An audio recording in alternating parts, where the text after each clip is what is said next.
de cardiología de la alimentación. Bueno, hoy tenemos el agrado de escuchar como expositora a la doctora Noelia Sforza. La doctora Noelia Sforza no lo puso en su currículum, pero me contó que es misionera, nació en Misiones, en la ciudad de Oberá, luego estudió medicina en la Universidad Nacional del Nordeste y después decidió que quería conocernos y se vino a Buenos Aires, donde hizo su especialización en el Hospital Milstein, tiene el título de endocrinóloga de la UBA, ha hecho alguna diplomatura en diabetes y nutrición y muchas cosas más, y hoy nos va a dar una charla titulada Abordaje de la diabetes tipo 2 desde un enfoque reno-cardio-metabólico. Bueno, te escuchamos, Noelia, muchas gracias. Adelante. Antes que nada, les pido a todos los que tienen el micrófono abierto que lo silencien, por favor. Gracias. Bueno, muchísimas gracias de vuelta por la invitación y por la excelente presentación, Alejandro. Para mí es un gusto y siéntanse libres de levantar la mano en cualquier momento de la charla por si tienen algo que quieren agregar o que me quieren consultar o que tienen alguna duda. La idea es que esto sea interactivo y que no sea aburrido, así que bueno, voy a arrancar. Bueno, entonces, esta es la agendita, vamos a tratar de hacerlo dinámico. Avísenme si hablo muy rápido porque a veces ese puede ser una de mis fallas. Todos sabemos que, bueno, la diabetes mellitus actualmente es una enfermedad con alta prevalencia a nivel mundial. Hoy en día se estima que aproximadamente 463 millones de personas padecen diabetes en el mundo y se sabe que esto probablemente se incremente según las tasas que estamos teniendo a un 51% de incremento aproximado para el año 2045. La Argentina no es ajena a estas estadísticas. Fíjense que estos son datos de la Encuesta Nacional de Factores de Riesgo, que fue publicada en el año 2018, o sea, el corte fue en el año 2018, en donde se ve que claramente la diabetes mellitus en la Argentina y la glucemia elevada, porque la encuesta involucró no solamente el diagnóstico de diabetes, sino que también hiperglucemia en sí, y ha dado un gran salto desde el año 2013, que es la anteúltima, de casi 3% de aumento, dando un total de 12,7% de prevalencia de diabetes tipo 2 en Argentina, lo que más o menos se estima, según el último censo nacional, en 4 millones de argentinos que padecen esta enfermedad a la actualidad. Y esto viene muy enfocado y muy relacionado con el tema de la obesidad, del sobrepeso y del sedentarismo principalmente, ¿no? También sabemos que tiene mucha carga genética la diabetes, particularmente la diabetes tipo 2, pero que es multifactorial. Y fíjense cómo en la misma encuesta se evaluó el exceso de peso en los pacientes involucrados, y en este subgrupo específico, un 61% de la población tenía sobrepeso u obesidad, y por otro lado, un porcentaje similar, casi un 65%, padecía sedentarismo. Y la diabetes tipo 2 es una enfermedad que nos preocupa también, porque sabemos que es una enfermedad que tiene alto riesgo cardiovascular, ¿sí? La enfermedad cardiovascular está presente en aproximadamente el 32% de todos los pacientes con diabetes tipo 2, y por otro lado sabemos que la mitad de las muertes de los pacientes con diabetes tipo 2 se deben a enfermedades cardiovasculares. Y esto no es una asociación al azar, ¿sí? Sabemos que la diabetes se asocia con múltiples factores de riesgo y con múltiples, alteraciones fisiopatológicas que escapan solamente a la hiperglucemia. Fíjense cómo no solamente la hiperglucemia actúa como un desencadenante de la enfermedad cardiovascular, sino que también este estado de inflamación crónica, la dislipidemia que generalmente se asocia a la enfermedad, el estado de hipercoagulabilidad, el estado de disfunción endotelial y el estrés oxidativo son los principales mecanismos que se asocian a diabetes tipo 2 y al síndrome metabólico y que se ven íntimamente relacionados con la aparición posterior, ¿sí? O precoz también de la enfermedad cardiovascular. La enfermedad renal no escapa a estas estadísticas, ¿sí? Aquí tenemos un poco menos de divulgación quizás o de conciencia a nivel de lo que es la población médica y también la población de pacientes. Fíjense que estudios globales ya arrojan resultados entre el 9 y 10% de prevalencia global de enfermedad renal crónica, en donde no solamente abarca la enfermedad renal crónica diabética, sino que también la enfermedad renal crónica por otras causas. Pero lo que es más importante, y fíjense aquí a la derecha, es que las causas principales de enfermedad renal crónica siguen siendo la diabetes mellitus y la hipertensión arterial. Es así que si vamos a ver el último registro de diálisis crónica publicado en el año 2020, sigue siendo la principal causa de ingreso a diálisis la nefropatía diabética. Por otro lado, un problema que tenemos frente a esta epidemia también de enfermedad renal es que la misma es prevalente, pero es poco diagnosticada, ¿sí? ¿Por qué? Porque los estadios tempranos generalmente son asintomáticos y no todos, no está bien establecido el screening, o no todos los médicos tienen bien claro cuál es el screening que debemos hacer para enfermedad renal crónica y en qué población, ¿sí? Entonces, lo que sucede es que es una enfermedad que es muy prevalente, pero que al ser asintomática en estadios tempranos, generalmente se diagnostica tarde y llega al nefrólogo generalmente con tasas de filtrado en 40, 44, que son estadios ya, avanzados, entre un 3B y un 4 de la enfermedad renal. Es por eso que, tenemos que pensar en la enfermedad renal y en la enfermedad cardiovascular como un todo, como un conjunto. Bueno, aquí hay muchos cardiólogos y no sé si hay nefrólogos también conectados, pero sé que hay clínicos, diabetólogos, nutricionistas, que saben, todos sabemos que los sistemas renales y cardiovasculares están conectados, es decir, que si se daña uno de forma aguda o crónica, seguramente el otro se verá muy afectado, y es así que también esto lo demuestran las estadísticas. Piensen que los pacientes con enfermedad renal no se mueren de enfermedad renal crónica terminal, ¿sí? Los pacientes con enfermedad renal se mueren de enfermedad cardiovascular, y eso también no se ve solamente en estadísticas globales, se ven en estadísticas locales. En Argentina también podemos ver en el registro argentino de diálisis crónica que la principal causa de muerte en los pacientes, con enfermedad renal sigue siendo la muerte cardiovascular. Entonces, es importante que cuando vemos afectación de uno de los sistemas, tenemos que pensar inmediatamente en el otro y buscar si existe alguna alteración incluso subclínica. Este estudio me pareció muy interesante mostrarles porque va un poco a esto que decíamos de este enfoque holístico, mirada integral y mirada enfocando en esto cardiorrenal, ¿no? Este fue una corte multinacional de 700.000 pacientes en diferentes países, en donde lo que evaluaron fueron las manifestaciones cardiorrenales y otras manifestaciones como ser el stroke, el infarto y la enfermedad arterial periférica durante el seguimiento de pacientes sin enfermedad renal y cardiovascular, pero con diabetes tipo 2, en diferentes etapas de evolución de su diabetes, ¿sí? Y fíjense cómo, si nosotros sumamos y tomamos en conjunto a la enfermedad cardiorrenal o este síndrome cardiorrenal, de por sí, ya sea insuficiencia cardíaca y o enfermedad renal, que es la línea celeste, claramente, la enfermedad en conjunto es mucho más frecuente que las otras patologías. Fíjense, el síndrome cardiorrenal o la enfermedad cardiorrenal fue más frecuente que el infarto, que el stroke y que la enfermedad arterial periférica, aproximadamente en un 60% de prevalencia, ¿sí?, en estos pacientes con diabetes tipo 2. Y por otro lado, fue 4 a 6 veces mayor que las demás. Entonces, y todo esto, yo siempre digo, no es una asociación al azar, no es algo que digan solamente las estadísticas, sino que todos los que hacemos diabetes sabemos que el paciente al momento del diagnóstico es un paciente que a veces ya está enfermo, y esto sucede porque los estadios previos a la diabetes, la prediabetes, la resistencia a la insulina, el síndrome metabólico, la dislipidemia, ¿sí?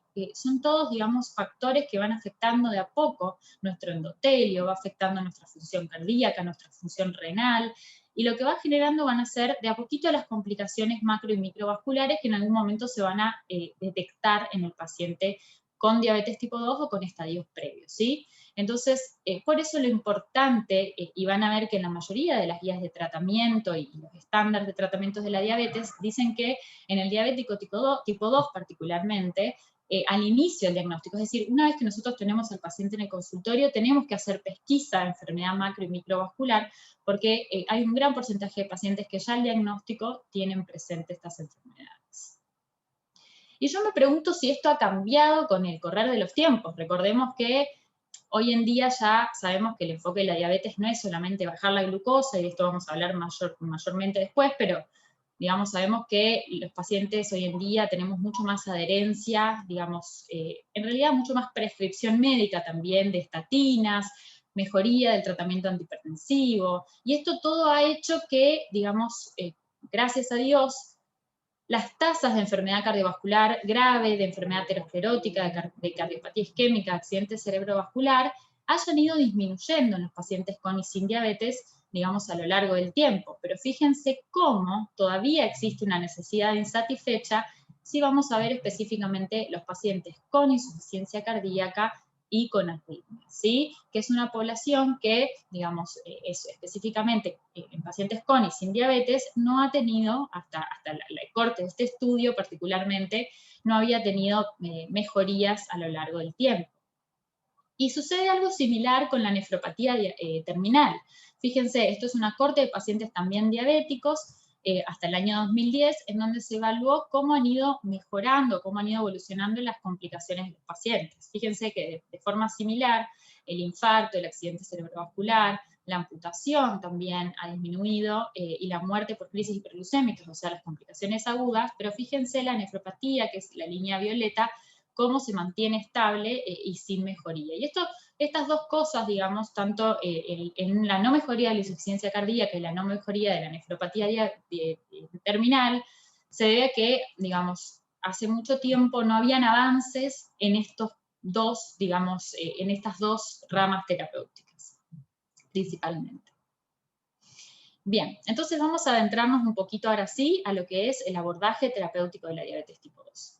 Bueno, entonces yo siempre digo, nosotros siempre tenemos como un camino largo, los que tratamos patologías crónicas tenemos que entender al paciente y sentarnos en el consultorio y decirles, bueno, esto es un camino, va a ser una enfermedad crónica, y darle metas al paciente, y también nosotros tenemos que tener nuestros objetivos y metas personales a la hora de tratar a un paciente con diabetes tipo 2, ¿sí? Sabemos que no solamente al paciente le tenemos que disminuir la glucemia, al paciente le tenemos que mejorar la calidad de vida, le tenemos que disminuir los síntomas, prevenirle las complicaciones agudas, y lo más importante, prevenir o retrasar las complicaciones crónicas y las comorbilidades que van a ser las principales causas de muerte en estos pacientes. Y la Americana de Diabetes, para lograr estos objetivos, propone una serie de estrategias o pasos que hay que cumplir a la hora de implementar, digamos, un cuidado en el paciente con diabetes tipo 2. Y que sea focalizado, fíjense, en el centro, ¿quién está? El paciente, ¿sí? Entonces, lo que vamos a hacer es priorizar la característica del paciente para elegir un fármaco antidiabético, mirar si el paciente puede tomar decisiones en conjunto, informar al paciente sobre los beneficios de los fármacos, contarlo, empoderar al paciente de su control, explicarle que las metas son alcanzables y que él puede lograrlas, incitarlo a que las cumpla, ¿sí? Acordar objetivos posibles, anotárselos, reevaluar estos objetivos cada 3 meses, eso es muy importante. Espérenme que se me trabó, ahí estamos. Eso es muy importante, ¿sí? No evitar la inercia, o sea que a los 3 meses el paciente debe volver al consultorio para verificar si este paciente pudo cumplir las metas de peso, de presión, de colesterol, de alimentación, adherencia, ¿sí? Y por otro lado, sí, saber que el paciente está cumpliendo, o sea, asegurarse de que el paciente esté en seguimiento y que esté fortalecido. Entonces, sumado a todo esto, también se viene un gran cambio en todo este tiempo para los diabetólogos y para los clínicos que tratan al paciente en atención primaria, los que ven digamos, el paciente en consultorio. ¿Por qué? Porque, digamos, fue un cambio de paradigma, y en esto ahí los cardiólogos nos empujaron mucho para cambiar un poco la mentalidad. Así que yo siempre digo que esto todo fue digamos, fue algo que ganamos en conjunto la comunidad médica. ¿Por qué? Porque nosotros antes, o todos los estudios que se habían hecho desde el inicio de la diabetes tipo 2, habían sido muy focalizados en la meta glucocéntrica, ¿sí? ¿Y a qué se refiere específicamente esto? A el control intensivo versus el control convencional, ¿sí? Bajando la glicosilada y mirando si bajar la glicosilada mejoraba los outcomes micro y macrovasculares. Y hoy en día ya estamos pensando en un enfoque un poco más amplio, más cardiorrenometabólico, por decirlo así, en donde no solamente miramos la glucemia, sino que miramos, como les dije, los otros factores de riesgo cardiovasculares, y nuestro foco en realidad no solamente es reducir la glucemia, sino que también, digamos, abarcar todo el resto de lo que es el arsenal dentro de lo que tiene las comorbilidades de un paciente con diabetes tipo 2. Esto es solamente para mostrarles este enfoque glucocéntrico previo, y no es que no se intentó o no se buscaban los eventos cardiovasculares o macrovasculares. Por supuesto que sí, porque siempre supimos que el paciente con diabetes tipo 2 se muere por enfermedad cardiovascular. Pero fíjense lo que sucedía. Estos son grandes estudios como el UCA-PDS, el ACORD, el ADVANCE, el BADT, que son con diferentes estrategias, metformina, insulina, bueno, gliclazida, particularmente, que es una sulfonilurea, en donde se evaluaba si el control intensivo de la diabetes, generalmente con glicosiladas, no todos fueron iguales, pero con glicosiladas generalmente menor a 7%, versus el control estándar, mejoraba, digamos, los outcomes, tanto micro como macrovasculares. Fíjense que claramente el control intensivo mejora los outcomes microvasculares, y eso está, digamos, verificado, y por eso nosotros hoy en día sabemos que tenemos que reducirle la glicosilada, o tenemos que tener como objetivo una glicosilada menor al 7, bueno, depende del paciente, ¿no? Eso también es otro tema, pero generalmente podemos decir que menor a 7 glicosilada es un valor de buen control, en donde el paciente probablemente no va a desarrollar a largo plazo complicaciones microvasculares, principalmente retinopatía diabética, ¿sí? Pero fíjense cómo mortalidad cardiovascular y enfermedad cardiovascular en general no hubo una reducción, digamos, significativa o fuerte en estos outcomes. Por otro lado, también tenemos el enfoque tradicional de la farmacología de la diabetes tipo 2, en donde generalmente esto se hace y se sigue haciendo y seguimos haciendo y sigue en discusión, ¿sí? Este tema del secuencialismo, que sabemos que nosotros primero empezamos un plan, después vamos a dar un antidiabético, después cuando no podemos más con antidiabéticos agregamos insulina, y después intensificamos con insulina. ¿Sí? Este enfoque ya está un poco en discusión, y la realidad es que sabemos que esto se asocia a mayor riesgo de hipoglucemia. Y por otro lado, fíjense, y díganme si no les pasa esto en el consultorio, al paciente le damos un tratamiento, bueno, dieta, actividad física, después le agregamos la droga, y generalmente sucede esto, el sub y baja de la glicosilada, en donde sabemos que hay periodos que el paciente desaparece del consultorio, o el paciente tuvo algún problema, no vino más, y viene con una glicosilada de 9. Esto es una historia, es la historia natural del paciente con diabetes tipo 2, y la realidad es que hoy en día se trata de evitar estos periodos de hiperglucemia, porque son los que generan el daño en la micro y macrovasculatura. Bueno, entonces habla un poco de vencer la inercia, ¿sí? La inercia no solamente de los médicos, sino que también vencer la inercia terapéutica y vencer esta falta de adherencia que existe en los pacientes, y tratar de ayudarlos en este sentido también, ¿sí? Fíjense, esto les traigo para mostrarles que existe o de evidencia en inercia terapéutica en diabetes, en Argentina particularmente. Este fue el estudio Discover que se realizó en Argentina, con aproximadamente 16.000 pacientes y 3 años de seguimiento. La Corte Argentina fue publicada el año pasado en la SAD, en la revista de la SAD, y fueron aproximadamente 300 pacientes, si no me equivoco, 299 pacientes de Argentina, en donde se miraba cómo estaba, digamos, lo que se veía es cuando agregaban una segunda línea de tratamiento, cómo estaba la glicosilada, y por otro lado, cuánto se tardaba en agregar la segunda droga. Fíjense los resultados. Se agrega una segunda medicación en Argentina recién a los 5,4 años de la primera droga. Eso por un lado. Y por otro lado, no se agrega la segunda droga con una glicosilada de 7,5. Se agrega con una glicosilada de 8,8. Es decir, tenemos en cuenta que las guías generalmente nos dicen que cada 3 meses hay que reevaluar el tratamiento del paciente, y que ya cuando el paciente está con glicosiladas mayor a 7 hay que tratar de establecer una estrategia. Fíjense qué diferente o qué lejos estamos de cumplir con esas metas. Entonces, hoy en día realmente esto es lo que dicen las guías. Nuestro abordaje terapéutico debe ser centrado en el paciente, en sus comorbilidades, en el efecto en el peso corporal de los fármacos, en el efecto adverso que tiene para ese paciente, en el riesgo de hipoglucemia, por supuesto en los costos, y hablar de esto con el paciente, y también de la preferencia, ¿sí? Y esto surge también mucho a la hora de indicar un fármaco que tenga, digamos, que sea inyectable, por ejemplo, que influye mucho el tema de la preferencia del paciente. no podía faltar este gráfico, que es el típico octeto ominoso de Fronzo, que ahora hay 11 también, pero bueno, yo les traje este que es el más clásico.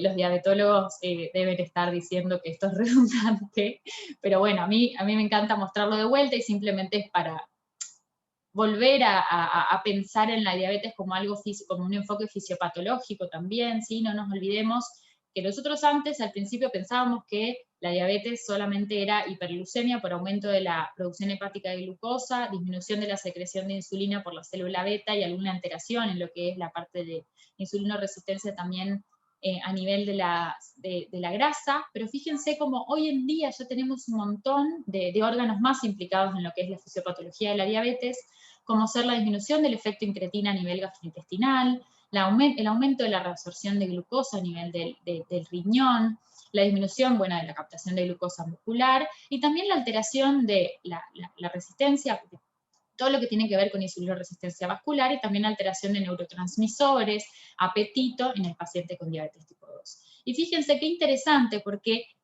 tenemos fármacos que van a actuar, y hay muchos que actúan en un montón de estos mecanismos fisiopatológicos.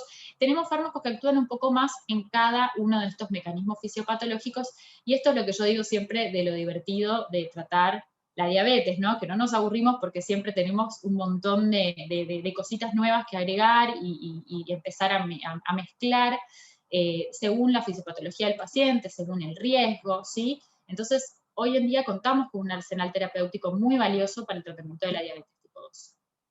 Ahora simplemente para, digamos, contarles un poquito de cada fármaco. La idea es que sea algo cortito y lo más importante, ¿sí? Si tienen alguna duda o les genera algún tipo de inquietud, hablen tranquilamente, levantan la mano y me avisan y lo charlamos. Bueno, la metformina es el fármaco que se utiliza hace más de 50 años en diabetes tipo 2, es una diguanida, y el mecanismo de acción principal es disminución de la gluconeogénesis hepática, ¿sí? Esto también, la metformina también actúa y mejora la captación de la glucosa en el músculo, mejora la captación de la glucosa en el tejido adiposo, ¿sí? Esto es mejorando la insulinoresistencia, ¿sí? Es un insulino sensibilizador.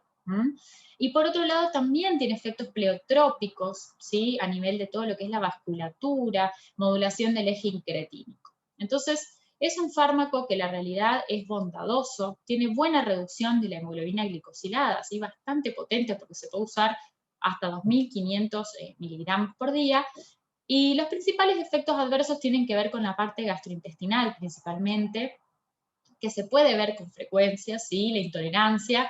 Generalmente si uno le dice al paciente que le cuenta que esto puede suceder, el paciente no lo toma como un efecto adverso, y podemos explicarle que esto puede mejorar a los 7 días, o podemos ofrecerle formulaciones de liberación prolongada que generalmente son mejor toleradas, ¿sí? Entonces, esas son como las dos estrategias para minimizar el riesgo de diarreas o constipación, o también algunas veces dolor, ¿sí? Abdominal. Y por otro lado, también con el tema de la metformina tenemos que tener cuidado porque se ha asociado a déficit de vitamina B12, y lo que se recomienda es que se dose anualmente la vitamina B12 para evaluar si es que no existe deficiencia, ¿sí? Me olvidé decirles que se toma generalmente o con las comidas o posteriormente a la comida para tolerar mejor. La precaución que tenemos que tener, y el principal por ahí punto, es el filtrado glomerular, ¿sí? Este fármaco se puede utilizar en dosis plena hasta 45 mililitros por minuto de filtrado. Recuerden que la medición del filtrado debe ser por fórmula principalmente, porque el clearance de creatinina de 24 horas generalmente sobreestima un poco la función renal del paciente, así que si el paciente cumple con las indicaciones de hacerle la tasa de filtrado, por ejemplo por CKDEPI, lo podemos hacer por ese método. Entre 30 y 45 de filtrado debemos tener un máximo de 1.000 miligramos por día, o sea, reducir la dosis, y menos de 30 se debe suspender. Generalmente las contraindicaciones son pocas: insuficiencia hepática, insuficiencia, renal terminal, y también los casos de etilismo crónico, en los cuales se ve aumento principalmente de la acidosis láctica, ¿sí? Recuerden que es un fármaco que se elimina por vía renal, por ende también, si el paciente tiene insuficiencia renal, hay riesgo de que se acumule, y este es el tema principal de por qué se ajusta la dosis. No es que sea dañina para el riñón. Esto preguntan mucho los pacientes en el consultorio, si la metformina me daña el riñón. No es así, sino que se acumula y este es el riesgo que corre. Les traje esto porque me pareció divertido mostrarles, porque hoy en día existe una controversia o una como discusión científica, principalmente iniciada por los cardiólogos que están súper enganchados con todos estos fármacos nuevos, con beneficios cardiovasculares. Entonces, generalmente surge la discusión entre metformina sí, metformina no, de primera línea, ¿sí? Y me gustó mucho una controversia que salió hace poco publicada con 2 autores argentinos, que son 2 cardiólogos, pero uno de ellos es un cardiólogo que hace específicamente diabetes, que estaba por el sí, metformina sí de primera línea, y el otro cardiólogo estaba por el no. Después les paso si quieren la cita. Pero me pareció interesante contarles las 2 posturas, ¿sí? Les cuento que metformina, por un lado, digamos, no tenemos un estudio cardiovascular específico que hable que metformina tenga beneficio cardíaco, ¿sí? Pero tenemos el UKPDS a 10 años, que es un estudio, digamos, pivotal de la diabetes, en el cual se vieron estas reducciones del riesgo, las que les remarqué, en pacientes tratados con metformina, ¿sí?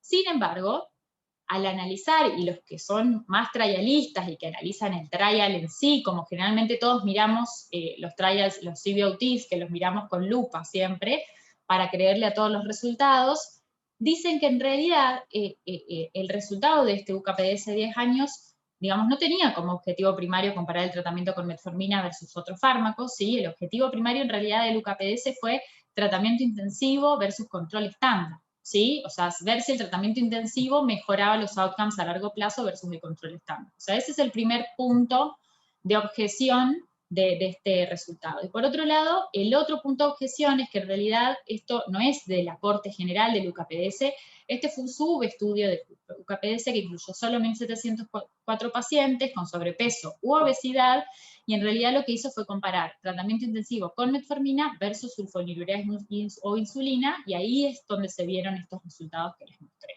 Así que los voy a dejar a su criterio totalmente y a su lectura crítica para que emitan su opinión personal con respecto a metformina.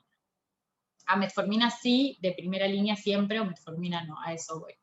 Entonces, ¿cuáles son las ventajas de metformina? Bueno, que tiene bajo costo, que tiene buena eficacia en reducción de glicosilada, es neutral para el peso, no incrementa el riesgo de hipoglucemia y tiene buen perfil de seguridad y usó hace más de 50 años, ¿no? Tiene discutido efecto o beneficio en temas de la parte cardiovascular, y por otro lado sus desventajas son los efectos gastrointestinales, la acidosis láctica y la imposibilidad de utilizarla en estadios avanzados de insuficiencia renal y hepática. Pasamos a tiazolidindionas, o glitazonas también se denomina. Bueno, con este tema vamos a hablar después de la ROSI específicamente, pero sepan que la única autorizada es la pioglitazona, muy poco utilizada, pero utilizada por algunos médicos específicos. Ahora les voy a contar específicamente para qué. La pioglitazona es digamos, lo que genera es una activación de los PPAR gamma, que esto hace que disminuya la insulinoresistencia en los tejidos blancos. ¿De qué manera? Generalmente el principal efecto es la disminución de los ácidos grasos libres en plasma, que va a generar un aumento en la función de las células beta por disminución de la lipotoxicidad, ¿sí? Acuérdense que el depósito graso en el páncreas está demostrado que genera lipotoxicidad a nivel de las células pancreáticas, incluso necrosis o disfuncionalidad de la célula beta pancreática. Entonces, al disminuir este depósito graso, mejora la función de la célula beta, cae la producción de glucosa hepática, por otro lado es insulinosensibilizador a nivel del músculo, ¿sí? Lo que eso ayuda a la euglucemia, y generalmente, digamos, es bastante variable el espectro de disminución de glicosilada. ¿Cuáles son las ventajas? La única indicación por ahí precisa es en pacientes con hígado graso no alcohólico, porque ha demostrado que disminuye la grasa hepática, ¿sí? Esa es una de las indicaciones. Las desventajas son varias. Por ejemplo, es un fármaco que retiene sodio generalmente, y esto lo hace contraindicada en pacientes con insuficiencia cardíaca, por supuesto, y en pacientes también con riesgo de insuficiencia cardíaca, ¿sí? Ese es un punto a tener en cuenta. Y por otro lado, también hay un efecto en la médula ósea, en los precursores de las stem cells, que a veces genera digamos, una mayor producción de grasa en la médula ósea, y esto evita, digamos, lo que es todo lo que tiene que ver con los procesos de formación ósea, ¿sí? Entonces hubo aumento de fracturas en varios estudios con pioglitazona. Entonces evitar en pacientes de riesgo. La seguridad cardiovascular está discutida, hay un montón de estudios que no los traje, pero digamos, la realidad es que está discutida específicamente de pioglitazona, y en roxilitazona no se puede utilizar. ¿Por qué? Porque ahora les voy a mostrar. ¿Qué pasó? En el 2007, Nissen publicó un estudio, digamos, un análisis en realidad de la rosiglitazona, en donde encontró que la rosiglitazona aumentaba el riesgo de infarto de miocardio y muerte por causa cardiovascular. Esto fue terrible porque hasta esa fecha, digamos, ningún fármaco antidiabético tenía un estudio de seguridad cardiovascular, ¿sí? O sea, no se le pedía a los fármacos, a los laboratorios, que el fármaco que lancen para diabetes tenga un estudio de seguridad cardiovascular. A partir de esa fecha, los entes regulatorios, digamos, pidieron que toda droga que se lance antidiabética debía no asociarse a un aumento inaceptable del riesgo cardiovascular, ¿sí?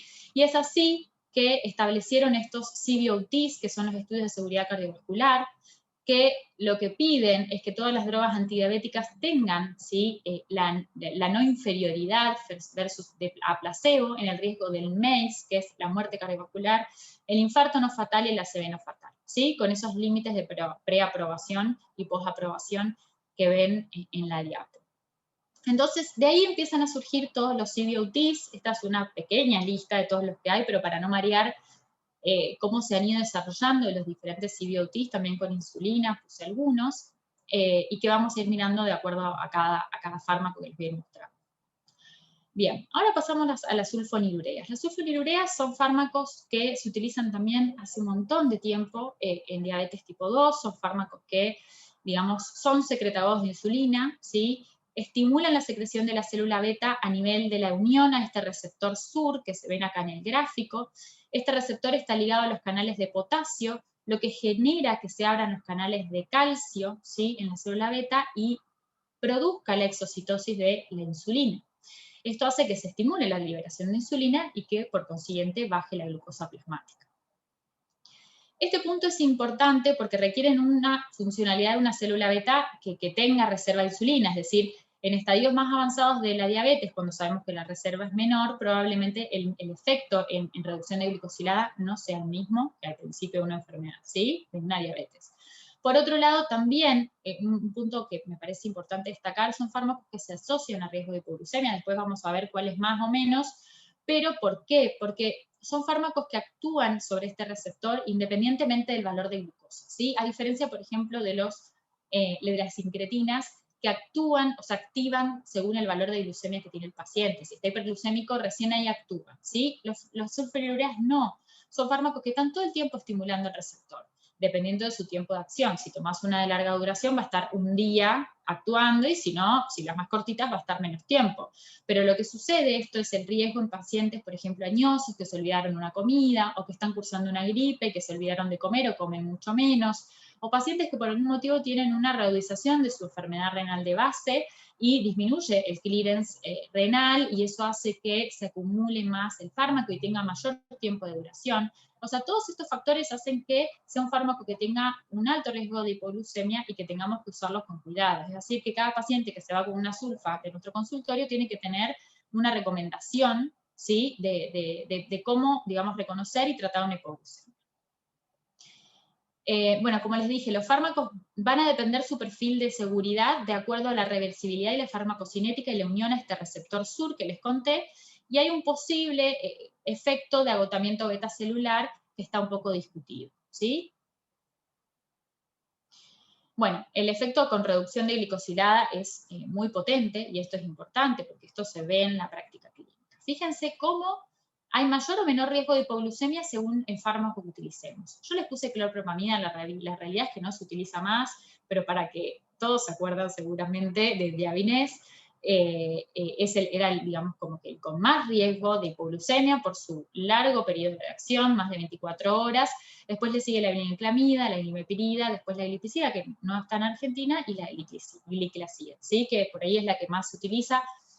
Yo sé que hoy en día ya PAMI, yo trabajé mucho tiempo, sigo trabajando en realidad con PAMI y Favaloro, pero estuve en el Milsten, así que imagínense, me acuerdo, viví la transición en la cual actualmente PAMI me parece que ya sacó la glibenclamida del vademecum y no sé si la glimepirida también.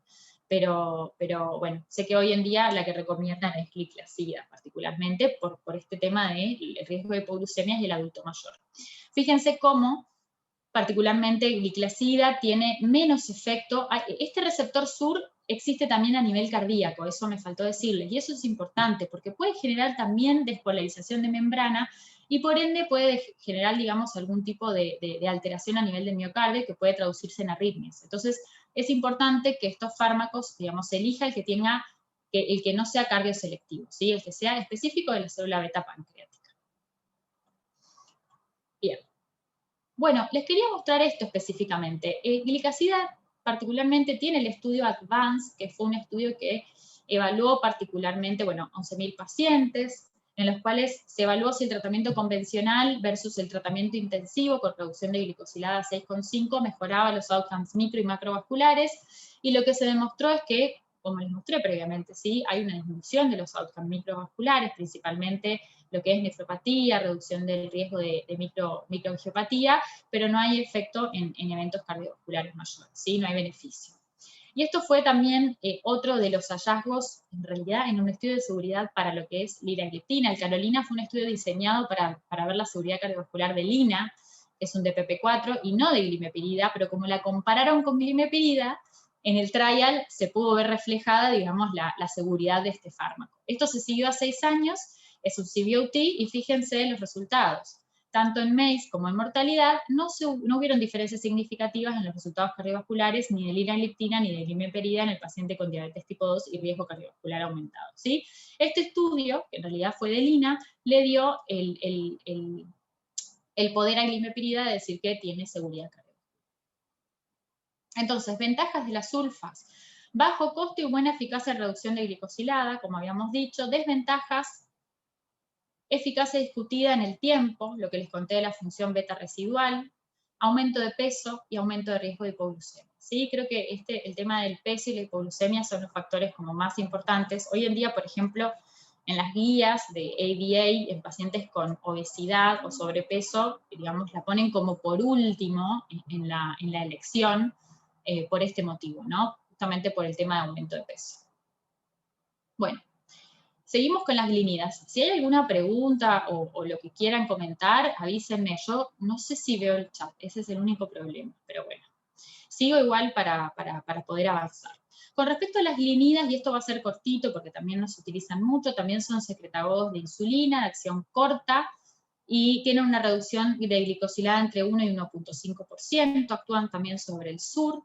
Actúan rápido. La diferencia con los otros secretagogos es que estos actúan en 1 hora y generalmente los hacen beneficiosos para control de las glucemias postprandiales, ¿sí? O sea, se puede dar más de una vez por día. El paciente lo puede tomar, por ejemplo, antes de las comidas para reducir esa hiperglucemia postprandial. Esa es como su principal ventaja, y la realidad es que puede usarse también en insuficiencia renal avanzada, y esa también es otra de las ventajas que tiene. Vamos a las incretinas. Bueno, las incretinas, primero les voy a contar el efecto incretina en general. El efecto incretina es un efecto, digamos, fisiológico del cuerpo humano al ingerir alimentos. El alimento, por vía oral, lo que hace es estimular al tracto gastrointestinal, el intestino delgado, particularmente las células L, en la secreción de GIP y GLP-1, que son 2 hormonas, ¿sí? Estas 2 hormonas gastrointestinales lo que van a hacer es tener efectos a nivel de todo, digamos, nuestro metabolismo, ¿sí? Principalmente en páncreas, ¿sí? Lo que van a hacer es estimular la secreción de la célula beta de insulina, van a inhibir la secreción de glucagón de forma indirecta, ¿sí? Y esto va a generar mayor captación de glucosa por el músculo y la grasa, menor secreción de glucosa por el hígado, y esto va a hacer que la glucosa, digamos, llegue a una homeostasis o una reducción de la glucemia. Por otro lado, tenemos que saber que este GIP y este GLP-1 son degradados rápidamente por las enzimas, que son las dipeptidilpeptidasa 4, que van a tener un rol fundamental en un fármaco que les voy a contar. Fíjense cómo el efecto incretina está disminuido en sujetos con obesidad y diabetes. Este es el efecto incretina normal. Es solamente para mostrarles, digamos, cómo esto es una carga oral de la glucosa versus una carga endovenosa. Fíjense cómo, ¿sí? Hay una diferencia en lo que es el efecto incretina. O sea, hay mayor efecto incretina, hay mayor secreción de estas hormonas gastrointestinales cuando el alimento o la glucosa, digamos, está en contacto con el tracto gastrointestinal, ¿sí? No sucede lo mismo con una infusión endovenosa, que es la línea manosa, ¿sí? Y a la derecha se ve cómo sujetos con diabetes, este efecto incretina claramente está reducido, es decir, estos pacientes, a pesar de su ingesta de alimento y de esta estimulación a nivel de las células intestinales, no tienen la liberación de insulina que deberíamos tener en respuesta a la liberación del GIP y el GLP-1. ¿Por qué? Porque tienen disminución de la liberación del GIP y del GLP-1, ¿sí? Entonces, hay dos mecanismos importantes de mejorar estas hormonas gastrointestinales. Una es evitando que las enzimas de PP4 cliven al GIP y al GLP-1 endógeno, y por otro lado, agregando un análogo del receptor del GLP-1 endógeno, ¿sí? Que va a aumentar las concentraciones. Entonces, los inhibidores de PP4 básicamente lo que hacen es inhibir a la enzima que cliva el GIP y el GLP-1, y lo que va a resultar en un aumento del GIP, el GLP-1 endógeno, ¿sí? Y eso va a generar los efectos de aumento de la secreción de insulina y disminución del glucagón, como les conté previamente. Los fármacos son la sitagliptina, la vildagliptina, la saxagliptina, la linagliptina, la teneligliptina, no sé si me olvidé de alguna más, porque están saliendo un montón nuevas, y en el mundo hay un montón también, pero son de la misma familia. Tienen un efecto modesto, fíjense que es un poquito más bajo que los otros fármacos en producción de glicosilada, y estas son las dosificaciones generalmente. Yo lo único que les quiero acá para no marear es contarles que generalmente son fármacos que se toman la mayoría una vez al día, salvo Vilda, que generalmente se toma 2 veces por día, son vía oral, que la TENE y la LINA son fármacos que están autorizados y no se ajustan para insuficiencia renal, así que ese es un beneficio en estos dos fármacos particularmente, o sea, con insuficiencia renal avanzada se pueden utilizar. Había un efecto un poco discutido de prolongación del QT con teneligliptina, que está en el prospecto incluso, pero bueno, particularmente no hay ningún warning, ninguna contraindicación, digamos, precisa de utilizarla en algún tipo de pacientes en particular. Y ahora les voy a mostrar los estudios de seguridad cardiovascular. Bueno, acá ven los estudios de seguridad cardiovascular con todos los inhibidores de DPP4, carmelina, como les dije, con lina, bueno, sitagliptina, saxagliptina. Fueron neutros en la aparición del MACE, o sea que son seguros desde el punto de vista cardiovascular, pero fíjense, y este es un punto que yo quiero remarcar, y los médicos que hacen insuficiencia cardíaca lo remarcan todo el tiempo, y es el warning de la FDA y el requerimiento de las agencias regulatorias no requiere que los estudios, digamos, de los CVOTs muestren neutralidad en insuficiencia cardíaca, ¿sí? Acuérdense que MACE es infarto, aceveno fatal y muerte cardiovascular, pero no está la insuficiencia cardíaca, digamos, dentro de esa necesidad de demostrar una inferioridad. Y fíjense lo que sucedió específicamente con los inhibidores de DPP4. Bueno, no es el momento para contarles todo el mecanismo fisiopatológico, pero hay una explicación por la cual se ve, por ejemplo, con Saxa, un aumento de la hospitalización por insuficiencia cardíaca, ¿sí? Hay una alteración a nivel de una molécula de miocardio que hace que tengan mayor riesgo, probablemente la mayoría de los IDPP4, pero fíjense que en algunos no se vio esta asociación en todo lo que tiene que ver con hospitalización de insuficiencia cardíaca. Bueno, esto ya lo dije. Entonces, vamos como resumen de las incretinas: neutra en el peso corporal, bajo riesgo de hipoglucemia, buen perfil de seguridad, y como desventajas podemos nombrar la modesta reducción de la glicosilada, el aumento del riesgo de IC y el moderado o alto costo. Neutralidad en estudios de seguridad cardiovascular, lo que le va a hacer una droga, digamos, dentro de todo segura si sacamos la insuficiencia cardíaca, ¿no? Bien. Ahora vamos a los agonistas del receptor de GLP-1, que dijimos que eran también de estos tipos de fármacos incretínicos. Aquí tenemos exenatide, liraglutide, semaglutide, demaglutide, dulaglutide. Estos tres están en Argentina: lira, sema y dula. Semaglutide es semanal y dulaglutide también, ¿sí? Semaglutide es el último que se aprobó este año.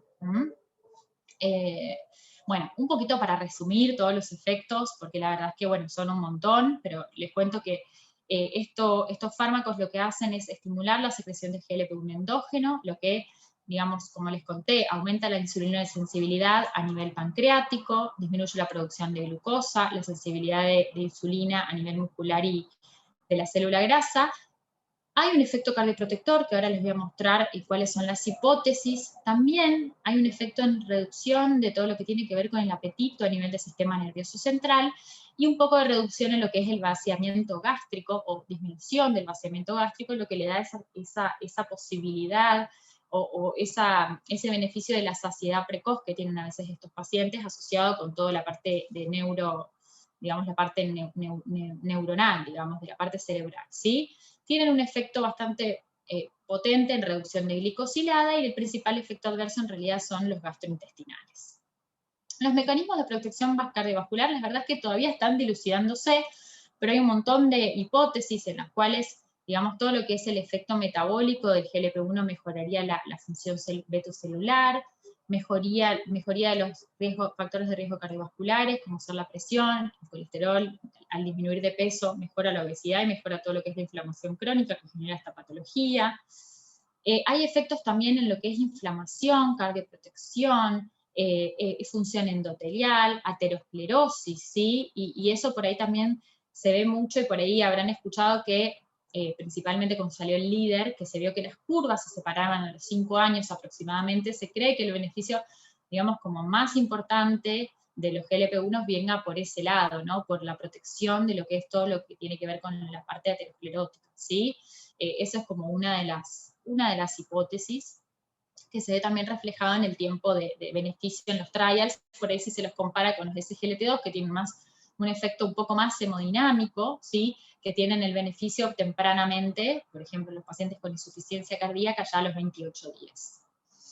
Bien, acá tenemos un resumen de los resultados cardiovasculares de los GLP-1, de los agonistas del GLP-1, en donde, fíjense a la izquierda, tenemos, bueno, esto es con exenatide, con liraglutide, con semaglutide inyectable, ¿sí? Perdón, este es exenatide, disculpen, Excel. Después Harmony es con albiglutide, Rewind es con dulaglutide, y Pioneer 6 es con sema oral, ¿sí? Este es semaglutide oral. Fíjense cómo, digamos, la mayoría de ellos han demostrado beneficio a nivel de lo que es el MACE, ¿sí? Y por otro lado también, esto se vio por ahí, el punto que quería remarcar, que estos fármacos particularmente han demostrado beneficio en lo que es el ACV, ¿sí? A diferencia por ahí de los otros. Bien, con respecto a los resultados renales, acá quería hacer una pequeña aclaración, que a veces no está del todo claro, si uno no lo mira en los trials como muy a detalle, y es que hay subestudios de los estudios de estos CVOTs, que estudiaron toda la parte renal. Yo creo que oculté una diapo, pero estaban todos los que evaluaron. Todos tenían outcomes combinados, en los que combinaban, digamos, outcomes compuestos, perdón, en los que combinaban la aparición de macroalbuminuria con la reducción del filtrado glomerular, ¿sí? La realidad es que cuando se vieron los resultados, los outcomes disminuyeron en diferentes porcentajes según el fármaco, pero cuando vas a desglosar, ¿sí? La reducción es por específicamente el efecto de la macroalbuminuria. O sea que, fíjense, en este metaanálisis lo que se evaluó fue en ELIXA, LEADER, SUSTAIN, EXCEL y REWIND, el outcome renal compuesto, incluyendo la macroalbuminuria y excluyendo a la macroalbuminuria. Y que ahí generalmente lo que se ve es que cuando excluís a la macroalbuminuria, digamos, los efectos no son los mismos, ¿sí? En lo que es protección renal. Entonces van a escuchar que los nefrólogos muchas veces dicen que estos fármacos, si bien tienen la protección renal, está, digamos, tironeado el outcome por la disminución de lo que es macroalbuminuria en realidad, ¿sí? Todavía no tenemos un estudio con outcomes primarios renales con GLP-1 que hayan demostrado realmente el beneficio en lo que es reducción de la progresión de la enfermedad renal, ¿sí? Este es el único punto que quería aclarar. Me pareció interesante, que siempre lo explican los nefrólogos cuando van a desglosar los trials, ¿sí? El primer estudio que va a evaluar esto se llama FLOW y está ongoing, que es con semaglutide. Bien. Entonces, ventajas de los GLP-1, descenso de peso corporal, bajo o nulo riesgo de hipoglucemia, buen perfil de seguridad, beneficio cardiovascular y desarrollo de macro, albuminuria y seguridad en estadios avanzados de enfermedad renal. Me olvidé decirles, eso es importante, sepan que hasta 15 declives de creatinina se pueden utilizar, ¿sí? Entonces, ese punto es que tenemos como a favor. Y las desventajas, bueno, como les dije, los efectos gastrointestinales son como los más frecuentes, pasa similar a lo que es la metformina. Uno debe explicarle al paciente, porque si no el paciente a los 2 días vuelve al consultorio y te tira la lapicera por la cabeza, porque aparte es cara, entonces te dicen, me hice un medicamento que es carísimo y aparte me hizo súper mal, me sentí mal, y ni hablar si empezamos con el que es semanal, ¿no? Yo ahí particularmente, experiencia personal, a veces cuando uno empieza con la formulación semanal, a mí me ha pasado que hay pacientes que estuvieron una semana con los síntomas y se quieren morir, entonces a veces me gusta más empezar con el que es diario, pero bueno, puedo tener desertores de este comentario, ¿no? Los efectos adversos generalmente se van tolerando con el tiempo, hay que explicarle al paciente cómo titular, ¿sí? Perdón, bueno. Hay que explicarle al paciente cómo titular, y eso es importante porque van mejorando, se pueden dar fármacos para mejorar estos efectos adversos, y por ahí los dos como contras, por decirlo así, o desventajas que lo mencionan el paciente principalmente, y bueno, obviamente el costo es importante, es el altísimo costo y la administración subcutánea que algunos pacientes generalmente no lo quieren recibir, ¿sí? Bien, bueno. Con respecto a los SGLT2, son otros de los fármacos innovadores con respecto a lo que es el tratamiento de la diabetes, y aquí tenemos DAPA, CANA y empagliflozina, recientemente también ERTU, y bueno, y salieron estudios con sotagliflozina, pero no se comercializa.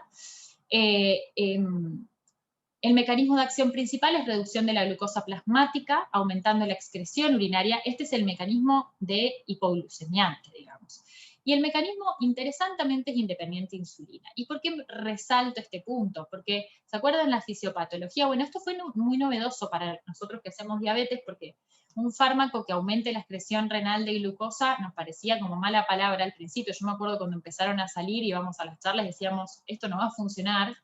Y bueno, y hoy en día vemos que son fantásticos, y no solamente en la parte de diabetes, sino que también en la parte renal y cardíaca. Entonces, bueno, quería remarcar ese punto, que es un fármaco que, digamos, deja el páncreas, quietito, por decirlo así, ¿sí? Entonces, no actúa con la insulina. Existe, bueno, la formulación de DAPA es de 10 miligramos, también existe en combinación con metformina, dos pastillas, entonces es 5, y después la formulación de metformina, o sea, se dan 2 tomas, EMPA de 10 y de 25, y CANA de 100 y de 300, ¿sí? Diferencias en el filtrado, la verdad es que hay hay algunas diferencias, generalmente con más de 30, los tres fármacos tienen seguridad y digamos, beneficio en lo que es el efecto cardio-renoprotector, ¿sí? ¿Y por qué aclaro esto? Porque van a encontrar que en los prospectos hay diferentes puntos de corte, pero en realidad porque en el prospecto todavía sale la indicación como hipoglucemiante. Cuando los fármacos, cuando vas disminuyendo la tasa de filtrado glomerular, se disminuye este poder de glucosúrico que tienen estos fármacos. Esto se vio mucho en Credence, que es con CANA, con pacientes más avanzados de enfermedad renal. Entonces, se ve que, por ejemplo, ¿sí? con los fármacos que usamos para reducir la glucosa, este efecto a medida que avanza, digamos, la enfermedad renal y en clientes más bajitos, se pierde ese poder hipoglucemiante. Entonces, como en la indicación del prospecto sale que es un hipoglucemiante, obviamente que te ponen un límite de corte para usarlo como hipoglucemiante hasta 45, por ejemplo, eso es lo que pasa con DAPA, ¿sí? Tiene un valor de corte hasta 45, pero no porque no tenga estudios de seguridad hasta 30, porque, por ejemplo, ahora salió DAPA-HF hasta 30, DAPA-CKD va a salir hasta 25, y vemos que es segura y efectiva en lo que es protección cardiorrenal. Pero, ¿sí? El efecto hipoglucemiante, o sea, de bajar la glucosa, se pierde. No nos olvidemos, y quería recalcar, que en los trials, el efecto protector cardiovascular y renal se mantuvo independientemente del efecto hipoglucemiante, ¿sí? Por eso es que decimos que estos fármacos no actúan con mejoría, digamos, de los outcomes por reducción de la glucosa solamente, ¿sí? Hay otros mecanismos, y por eso que hoy en día sabemos que los mecanismos son diferentes y múltiples. Bueno, la reducción de glicosilada es variable. La realidad es que va a estar más cerca del 0,8, el 1%, ¿sí? Pero hay diversos estudios que muestran hasta 1,5. Generalmente cuando se asocia con metformina de primera línea, por ejemplo, si empezabas en tratamiento con metformina en un SGLT2, la reducción es de 2% o 2,3%. Y el mecanismo de acción es este. Yo no quiero redundar, capaz que esto ya lo miraron, lo leyeron 1000 veces, pero este es un riñón en donde el paciente hiperglucémico tiene aumento de la filtración de glucosa y una upregulation de los SGLT2. El inhibidor de SGLT2 lo que hace es impedir que se reabsorba este sodio y esta glucosa por el cotransportador, ¿sí? Que este sodio y glucosa, digamos, vayan por todo lo que es el trayecto del túbulo contorneado y que luego se excreten, ¿sí? Esto va a excretarse como natriuresis y como pérdida de calorías, aproximadamente 70 gramos por día de glucosa, que es aproximadamente, bueno, varía entre 280 a 200 calorías por día. Esto le da el efecto de reducción del peso corporal modesto, de glicosilada, de presión arterial, ¿sí? Este es el mecanismo por el cual actúan. Y acá les quiero mostrar el mecanismo de protección renal que tienen, que me parece muy interesante, que también es el mecanismo de protección cardíaca, ¿no? Fíjense cómo, esto le dije, es en una condición normal, en donde el SGLT2 está reabsorbiendo el 90% de la glucosa que llega al túbulo. Bueno, y es una condición de filtrado glomerular o de feedback túbulo-glomerular normal. ¿Qué sucede cuando hay hiperglucemia? ¿Sí? Que decimos que, ¿se acuerdan que la hiperglucemia se asocia a hiperfiltración glomerular, hipertensión glomerular, lo que daña el riñón y que vamos a ver muchas veces reflejado como proteinuria o albuminuria?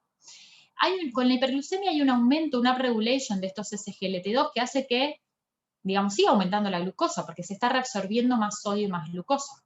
Como se reabsorbe glucosa y se reabsorbe conjuntamente sodio, el sodio llega en menor cantidad a la mácula densa. La mácula densa sensa que este paciente está hipovolémico, ¿sí? Y lo que hace es vasodilata la arteriola aferente. Al vasodilatar la arteriola aferente, aumenta la presión intraglomerular y se traduce en proteinuria o alteración, ¿sí? de la albuminuria, bueno, daño renal progresivo. El inhibidor de SGLT2 lo que hace es bloquear este cotransportador, lo que va a restaurar la oferta de sodio y de glucosa, ¿sí? Pero principalmente lo importante es que el sodio llega a la mácula densa sensa que está todo bien y mantiene la presión glomerular normal, ¿sí? Es decir, ¿qué hace? Vasocontrae la arteriola aferente, disminuye la presión intraglomerular, ¿sí? Y esto permite que se proteja y que el glomérulo esté protegido, disminuyendo esta presión intracapilar, ¿sí? Y fíjense si lo asociamos a un IECA y un ARA2. Decíamos que el inhibidor de SGLT2 vasocontrae la arteriola aferente, disminuyendo la presión que tiene este glomérulo adentro, y fíjense si le agregamos el IECA y el ARA2, que aparte nos van a vasodilatar la arteriola aferente. Si abrimos la canilla, digamos, que está después, esta presión va a disminuir aún más. Es por eso que estos fármacos son, digamos, juntos, generan un efecto sinérgico en lo que es la protección renal. Bueno, ese es uno de los mecanismos, pero me encanta porque es muy fisiopatológico y muy lindo para entender por qué la hemodinamia mejora tanto.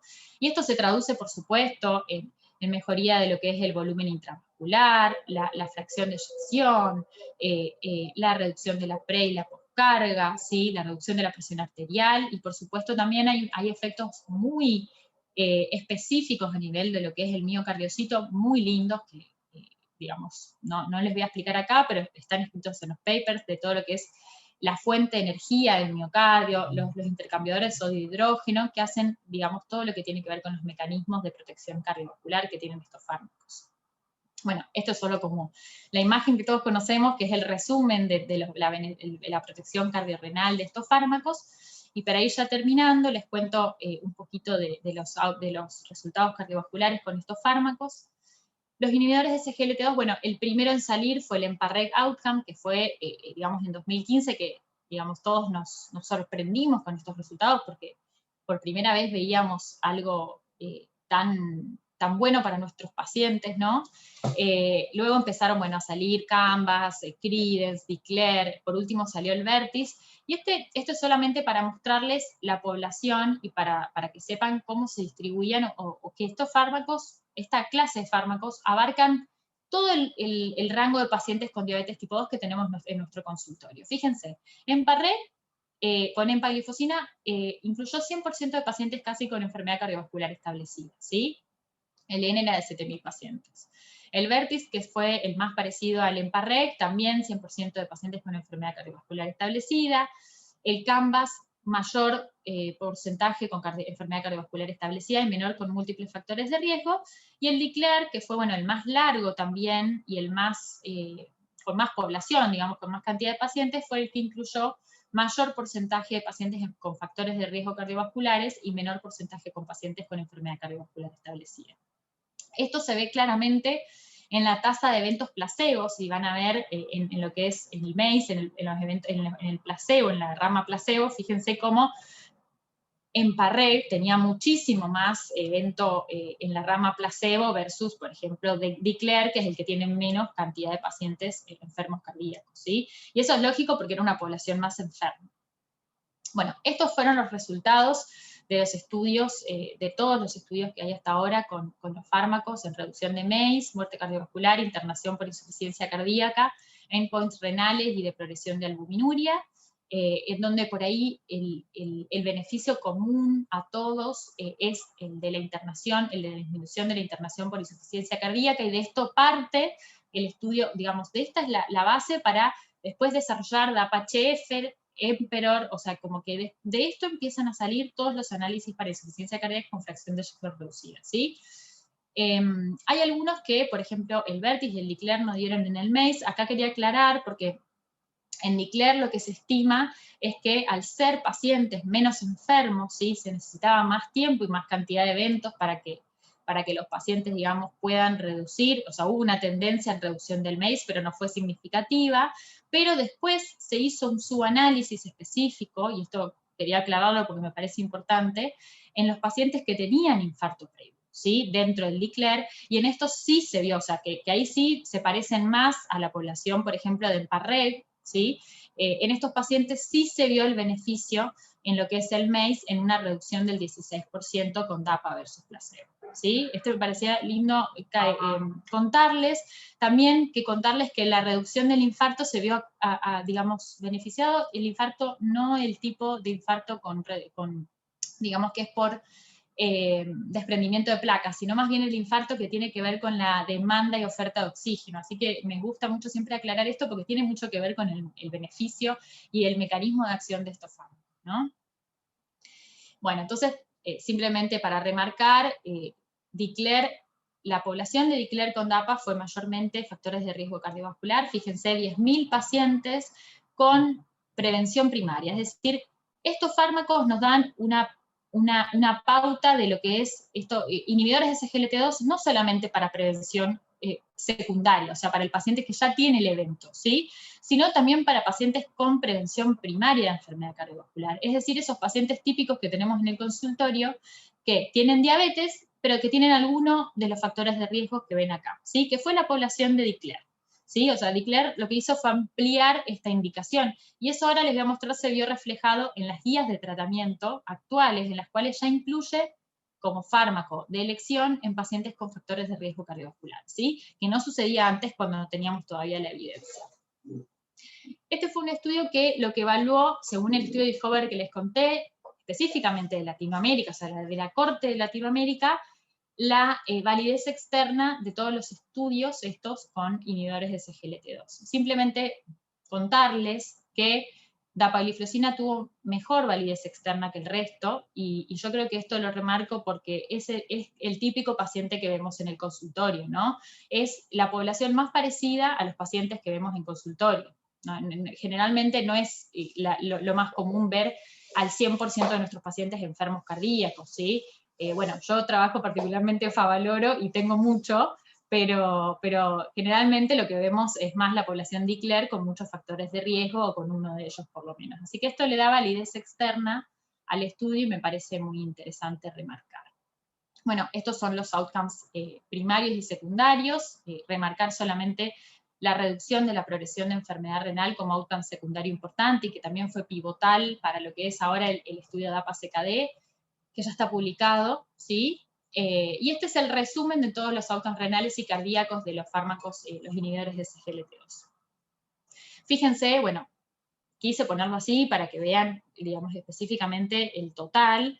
Y esto es, por ejemplo, es en cada estudio en diabéticos y no diabéticos, como la reducción específica del outcome renal es significativa, tanto en pacientes con y sin diabetes, ¿sí? Por otro lado, también es significativa en pacientes con y sin diabetes en los diferentes estudios en lo que es el outcome de hospitalización por insuficiencia cardíaca o muerte cardiovascular como outcome combinado. Y bueno, esto un poco de lo mismo, pero para ver, digamos, específicamente cada estudio y cada disminución del riesgo en lo que es muerte cardiovascular, hospitalización y muerte cardiovascular, hospitalización sola y outcome renal específico. Bien, entonces, para finalizar con SGLT2, ventajas: bajo o nulo riesgo de hipoglucemias, efectivo en todos los estadios de la diabetes, ¿sí? Porque no tenemos problema porque es independiente de la acción de insulina. Reducción adicional del peso y la presión arterial, que es modesto igual, no es un fármaco para bajar de peso. Tiene beneficio cardiovascular y renal, tiene seguridad y eficacia incluso en estadios avanzados, y por otro lado es fácil para dosificar y administrar, que este es un punto por ahí a favor. Las desventajas son las infecciones genitales, ¿sí? Que eso puede suceder en la práctica, y después si quieren lo charlamos, pero eso es una principal desventaja. Yo también siempre digo, hay que decirle al paciente y hay que enseñarle cómo evitarlas o cómo acudir si le pasa, ¿sí? Porque también después si no lo toman como un efecto adverso y no lo quieren volver a recibir. Por otro lado, también tiene un alto costo, y esto sucede lo mismo, salen lo mismo más o menos que los DPP-4. El problema es que todavía las obras sociales, generalmente, bueno, de a poquito están empezando a implementarlo y a cubrir. PAMI y IOMA, por ejemplo, ya los cubren a un 100%, algunos con formulario especial, pero salen exactamente lo mismo que un inhibidor de DPP-4, digamos. La diferencia es que por ahí los DPP-4 ya ingresaron en los sistemas de auditoría de las obras sociales y están en algunas obras sociales gratis, y bueno, esa es la principal diferencia, digamos. Pero salen exactamente lo mismo, y bueno, a veces hay episodios de cetoacidosis, pero más en sujetos con predisposición.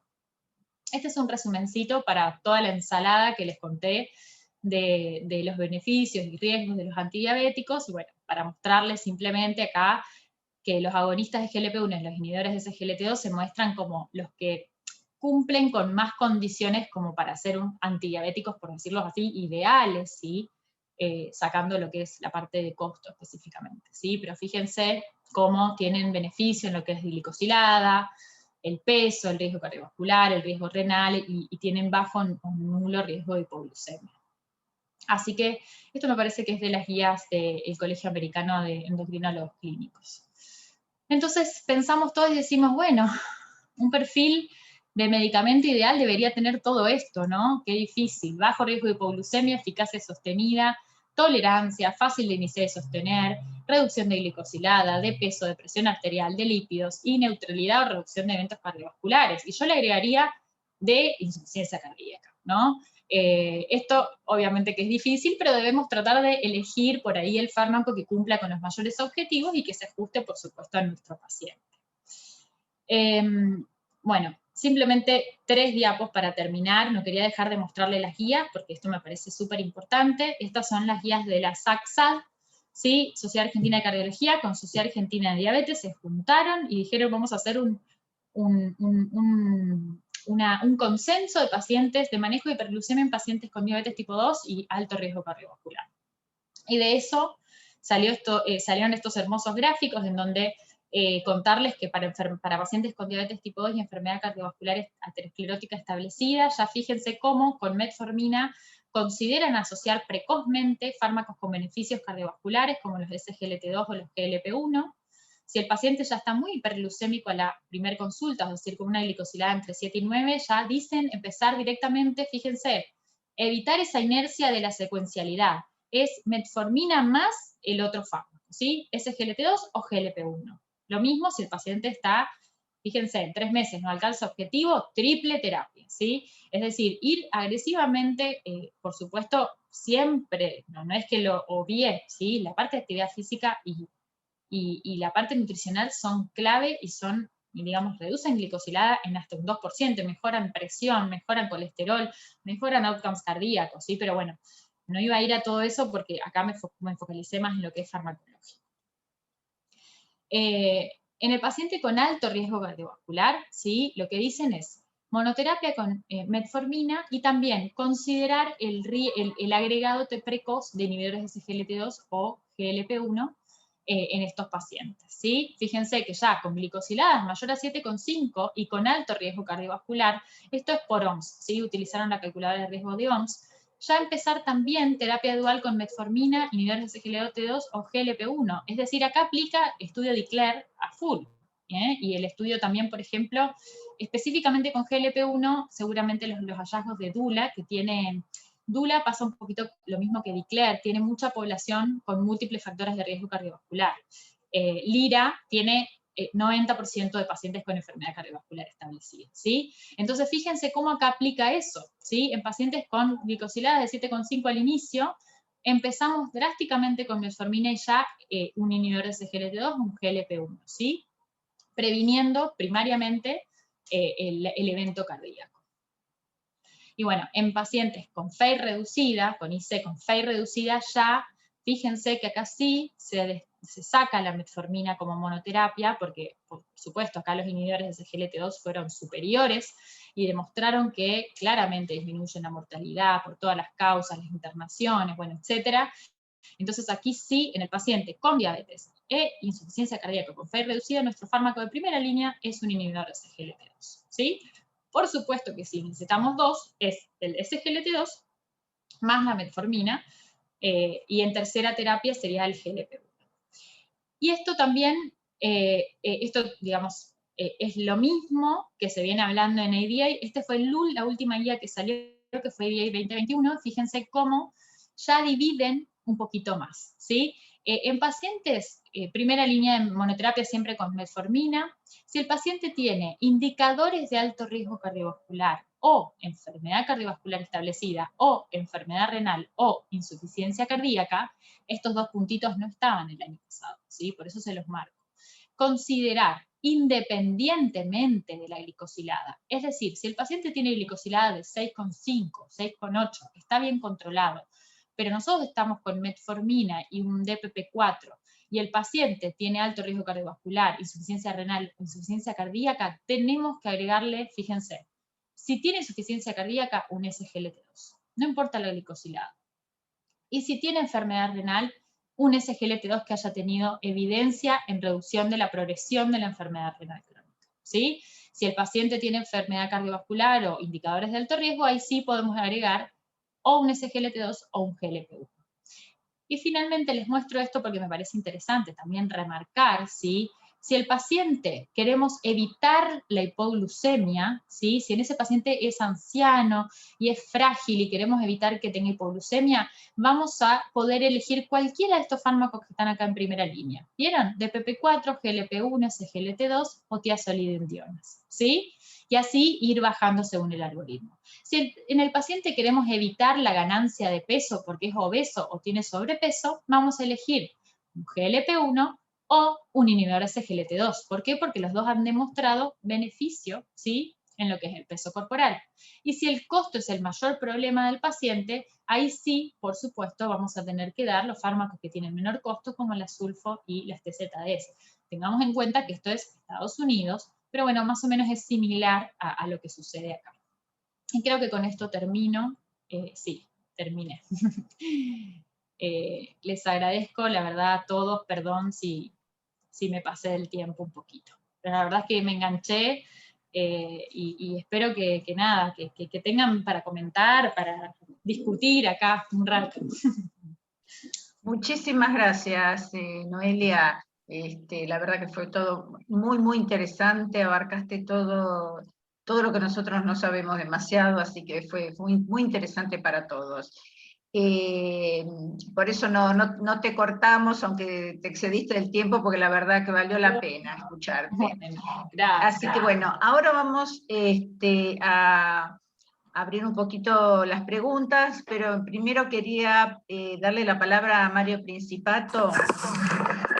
Mario, ¿querés, vos que estás en el consultorio de insuficiencia cardíaca y estás trabajando también con estas drogas, ¿querés hacer algún comentario o alguna pregunta?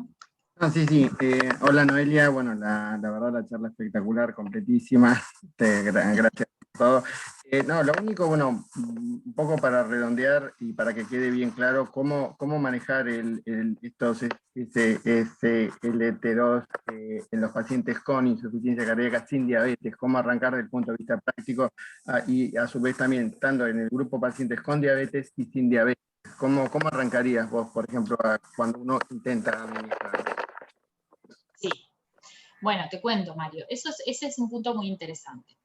En los pacientes con diabetes, recuerden que estos pacientes, los inhibidores de SGLT2 tienen una reducción entre el 0,8 y el 1% hasta 1,5 de la glicosilada. Ahora, si quieren, les busco y les muestro, y si no, se los mando, pero hay un lindo algoritmo que más o menos te ubica cómo hacerlo. Si el paciente viene con una glicosilada alta, o sea, 8%, 8,5% de glicosilada, y nosotros le agregamos el SGLT2, independientemente de si tenga insulina, sulfas u otro fármaco antidiabético, tiene 8,5 de glicosilada, por ende le vamos a dar, digamos, no le vamos a generar probablemente una hipo. ¿Por qué? Porque el paciente está mal controlado, ¿sí? O sea que recuerden que tenemos que tratar de lograr una glicosilada menor a 7%.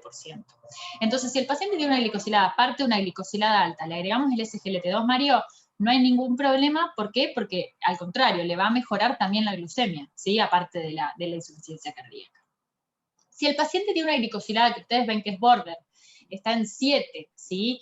O 7,5, y el paciente está con sulfonilureas e insulina, ahí sí tenemos que prender la alarma, ¿sí? No asustarse, pero pensar que nosotros con el inhibidor de SGLT2 le vamos a bajar la glucemia. Si el paciente anda con las glucemias un poquito cercanas a 70, 80, más que 70 que ya es hipo, 80, 85, 90, le vamos a agregar el SGLT2 y puede hacer una hipoglucemia.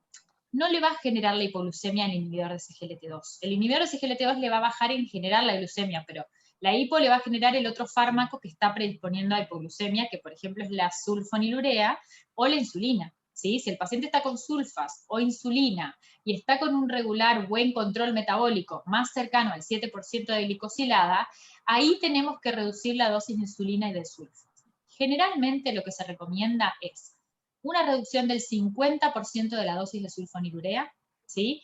Si el paciente le empezamos el SGLT2 y aparte tiene buen control, por ejemplo, tiene glimepirida 8 miligramos día, ¿sí? Le bajamos a 4 o a 2.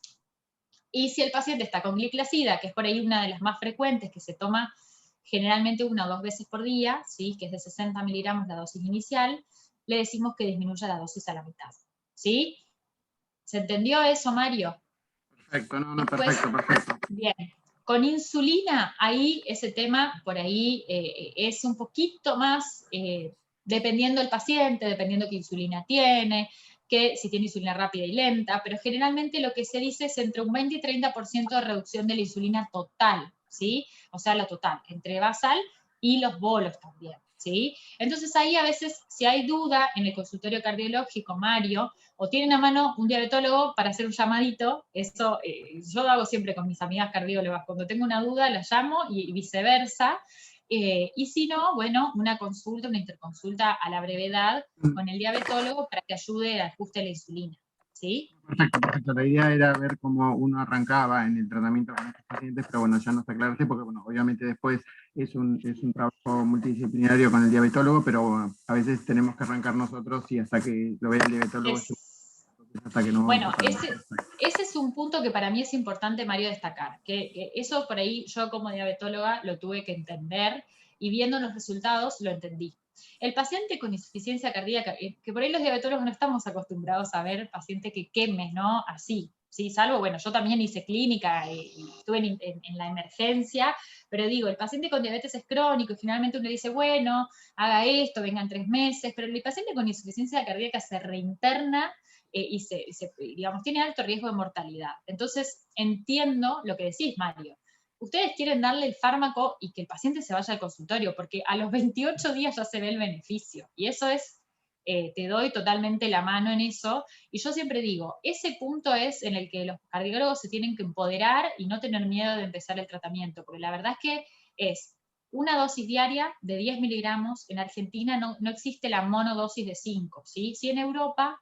¿Por qué? Porque en Europa se usa Digamos, por ejemplo, DAPA se usa en Europa 5 miligramos para los diabéticos tipo 1. En Argentina existe la dosis de 10 miligramos como única dosis, no hace falta titular, se inicia una vez al día. La recomendación es que sea a la mañana, ¿sí? O antes de la noche. ¿Por qué? Porque a la noche generalmente nosotros los primeros 15 días, recuerden que tiene ese efecto glucosúrico ni antidiurético, que es principalmente los 15 primeros o 20 días, y el paciente va a orinar un poquito más. Entonces nos va a odiar si se va toda la noche al baño. Entonces yo lo que recomiendo siempre, lo que recomiendan generalmente los papers es que se dé en el transcurso del día, ¿sí? Entonces una sola dosis de inicio en el paciente con diabetes tipo 2, no tiene, viste Mario, como mencioné, no hay muchas contraindicaciones, digamos. Con respecto a la cetoacidosis para el consultorio cardiológico, lo que yo recomiendo es saber bien si el paciente es diabético tipo 2 o diabético tipo 1, ¿sí? Si el paciente es diabético tipo 2, el riesgo de cetoacidosis diabética es casi nulo. Es más, si vamos a ver los eventos de cetoacidosis en el estudio de APA-HF, fue de nulo, no hay cetoacidosis diabética, ¿sí? El problema de la cetoacidosis es cuando hay un paciente con diabetes tipo 2 mal diagnosticada como tipo 2 y en realidad es más parecida a la tipo 1, que generalmente son esos LADA que le llamamos nosotros, que son esos adultos que hacen la diabetes tipo 1 latente del adulto, que no es la típica tipo 1 que usan insulina de una y jovencitos, ¿sí? Son esos pacientes que más añosos desarrollan una diabetes autoinmune, y por ahí si no está bien diagnosticado y está mal controlado y está con fármacos orales, y en realidad es un diabético tipo 1, ahí está el riesgo, pero la verdad es que es súper, súper infrecuente. Después, con respecto al tema de las infecciones genitales, yo como les dije, y esto no solo yo, sino que también las recomendaciones generales es, para mejorar la adherencia del fármaco, que es aproximadamente un 60% la adherencia de estos fármacos, hay que decirle al paciente el tema de lo genital, ¿sí? Hay que decirle que va a orinar la glucosa, hay que decirle, si es diabético principalmente, ¿no? El que no es diabético no tiene infecciones genitales, pero el paciente que tiene diabetes a veces puede generar. Hay que explicarle que puede llegar a orinar un poco de glucosa, que esto le cambia el pH, que esto puede predisponer a que si queda una gotita de pis en la región del glande o en la región de la vulva, puede predisponer a infecciones micóticas, que no se asuste, que tu pareja no se asuste, y que tiene que venir al consultorio porque tiene tratamiento. La verdad es que se vio que usando tratamiento local con cremas o oral con ketoconazol en una sola dosis, revierte y generalmente no vuelve a aparecer, ¿sí? Así que no es una indicación no es una contraindicación de uso ni tampoco para suspender el fármaco. Hay que tratar la infección genital y reevaluar a los 15 días. Una sí contraindicación o indicación relativa son las infecciones urinarias recurrentes. Eso me olvidé de decirles, eso sí, ¿sí? Infecciones urinarias recurrentes, esas mujeres que tienen más de, si no me equivoco, son 3. Corríjame a alguien si me estoy diciendo mal. Más de 3 por año, en esos pacientes como que hasta el prospecto dice que no se recomienda. Bien, tomo transitoriamente la conducción porque Rita tuvo una pequeña interrupción. Sí. Gabriel Benchuga quiere hacer una pregunta. Sí, por supuesto, Gabriel. Buenos días. No, quería, me parece que un poco la pregunta fue, que hizo Mario fue para los pacientes no diabéticos con insuficiencia cardíaca. ¿Algún comentario con respecto a la potencial utilidad de las glifosinas en un paciente con insuficiencia cardíaca pero sin diabetes, que se ha planteado? Sí, ¿no? Sí, por supuesto, Gabriel, muchas gracias. Bueno, a ver, yo hablé un poco con Alejandro de esta primer charla. La idea era contarles un poco, digamos, de los antidiabéticos y todo como el arsenal terapéutico, porque yo sé que los cardiólogos están muy involucrados y quieren aprender de esto y quieren también empoderarse con el paciente con diabetes porque lo tienen en el consultorio y creo que está buenísimo que también nos ayuden a tratar la diabetes. Por eso no puse nada de DAPA-HF, Gabriel, Mario, bueno, Alejandro. Yo creo que igual se los puedo comentar, pero si les interesa podemos armar una charla específica de DAPA para insuficiencia cardíaca y EMPA para insuficiencia cardíaca, que es buenísimo, y podemos hablar de los subanálisis que son fantásticos. Creo que les ofrezco eso, digamos, de parte mía, del laboratorio, incluso puedo llamar a Roxy. a Roxy, que ella es especialista en insuficiencia cardíaca, es cardióloga, mi compañera del laboratorio, y bueno, nada, ofrecerles eso, pero bueno, Gabriel, para responder a esa pregunta, por ejemplo, Gracias. de Declare hay un 10% de los pacientes con diabetes que tenían aparte insuficiencia cardíaca con fracción de eyección reducida. En esa población se vio un beneficio impresionante de todo lo que tiene que ver el paciente de la hospitalización por insuficiencia cardíaca y la mortalidad. Entonces de eso sale DAPA-HF. En DAPA-HF el 60% tenía diabetes, pero hay un gran porcentaje que no tenía diabetes, y en esos pacientes, digamos, bueno, como ustedes saben, los beneficios de dapaglifosina fueron impresionantes, ¿no? En lo que es el compuesto de mortalidad cardiovascular, insuficiencia cardíaca, en lo que es hospitalizaciones por insuficiencia cardíaca, mortalidad cardiovascular y mortalidad global, ¿sí? También se evaluó, o sea, fueron significativos en los 4 outcomes, se evaluó también mejoría de calidad de vida, que dio positivo. El beneficio, como contó Mario, es a los 28 días, o sea, la separación de la curva es a los 28 días. Y ahí la dosificación, Gabriel, es la misma que en diabetes, ¿sí? O sea, el paciente hoy en día con insuficiencia cardíaca, y las últimas guías lo dicen, está dentro de los 4 pilares de tratamiento del standard of care. Las últimas guías lo que mencionan es que el paciente con tiene que tener beta bloqueante, digamos, toda la parte neurohumoral, que sea, ya sea ARNI o IECARA2, ¿no? ARNI es con el sacubitril asociado. El antagonista del mineralocorticoide, y por otro lado se agrega, con estos resultados de DAPA-HF y de Emperor, en las últimas guías 2021, se agrega al standard of care el tratamiento con los inhibidores de SGLT2 para la insuficiencia cardíaca. Entonces, también se deja este secuencialismo en insuficiencia cardíaca, y lo que se habla hoy en día es de tratar de empezar con todo el arsenal terapéutico, es decir, el beta bloqueante, el ARNI, ¿sí? El antagonista del mineralocorticoide y el inhibidor de SGLT2, ¿sí? Empezar de última en dosis bajas e ir titulando las dosis de a poquito, pero como dejar el secuencialismo. De ahí igual eso se está construyendo y es muy lindo ver la evolución. La verdad es que es muy lindo el trabajo que están haciendo en insuficiencia cardíaca los cardiólogos, porque surgen un montón de como enfoques. Yo siempre lo relaciono con lo que pasa con diabetes. Vieron que con diabetes tenemos el enfoque del paciente que es obeso, el paciente que tiene más tendencia a tal cosa. Bueno, en insuficiencia cardíaca está pasando lo mismo. Están haciendo el enfoque del paciente que tiene, por ejemplo, más tendencia a la hipotensión. Bueno, en ese, por ahí empezás primero un poquito con el SGLT2 y después de a poco le vas agregando el ARNI, que sabemos que genera hipotensión, ¿sí?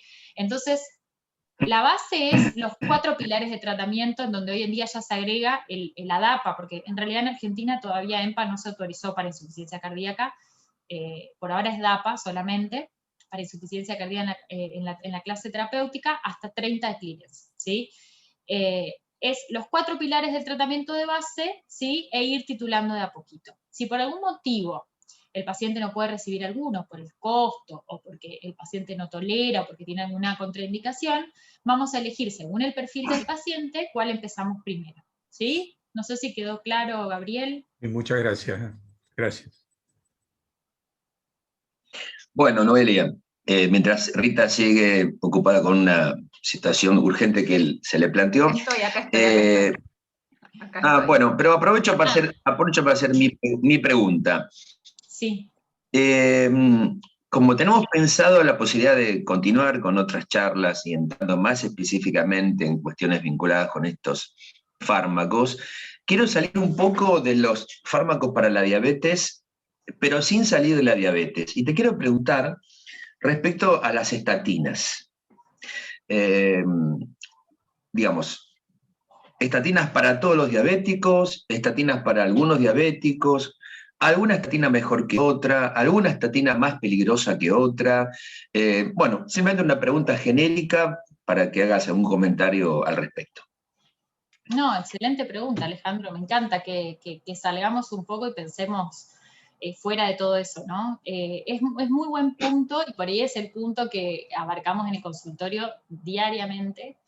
Y la realidad es que las guías de tratamiento, más por el efecto pleotrópico de las estatinas, que ustedes me lo van a saber decir mejor que yo, pero indican que todo paciente ya que tenga mayor a 40 años, mayor o igual a 40 años, y independientemente de los factores de riesgo, ¿sí? O sea que no importa si tiene obesidad, diabetes. Diabético tipo 2 con 40 años o más, estatina moderada intensidad.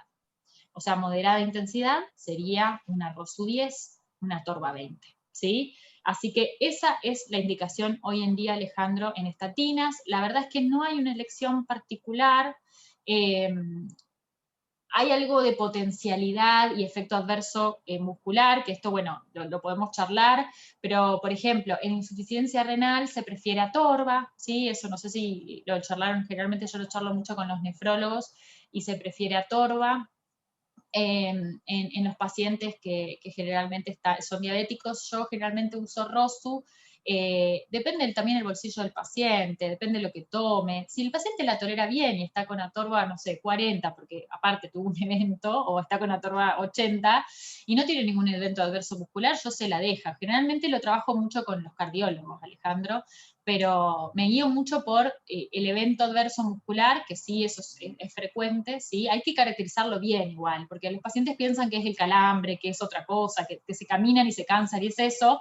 Hay que explicarles bien, bueno, si es necesario medir las enzimas, pero yo particularmente, amiga de los cardiólogos en este punto, me siento en el consultorio y le explico los efectos pleotrópicos de la estatina, porque el paciente si no quiere tomar la estatina, si no se la da el cardiólogo, y no quiere tomar si no ve el colesterol alto. Entonces me dice, pero si tengo el colesterol normal.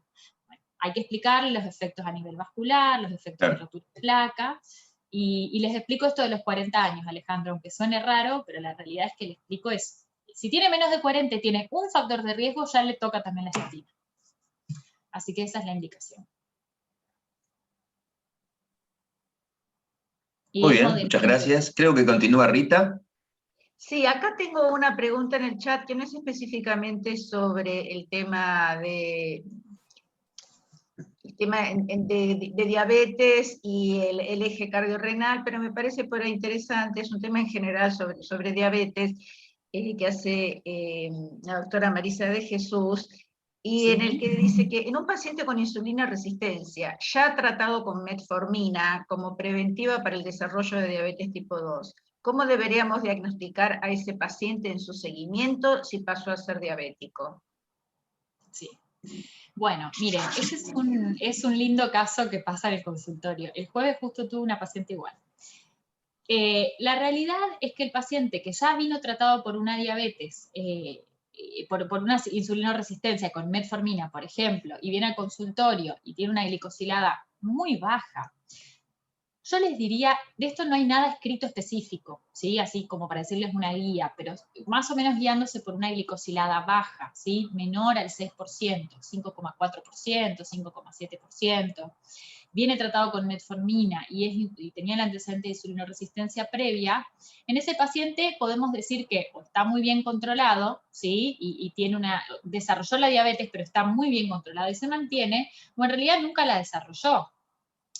Y más si también miramos la glucemia basal y es una glucemia que está menor a 100, ¿sí? Está tratado, tenía insulinoresistencia, síndrome metabólico, pero tiene una glucemia normal, menor a 100, y tiene una glicosilada por abajo del valor de diabetes, y menor de 6. En ese caso yo lo que recomiendo es, si queremos hacer el diagnóstico de diabetes, y si al paciente le quiere quedar claro, tenemos que suspender la metformina por lo menos 4 meses, 3 a 4 meses, y ver cómo está el estatus. Pero la realidad también es que la metformina tiene efectos a largo plazo, y el buen control glucémico tiene efecto memoria a largo plazo. Eso se vio en un KPDS, ¿sí?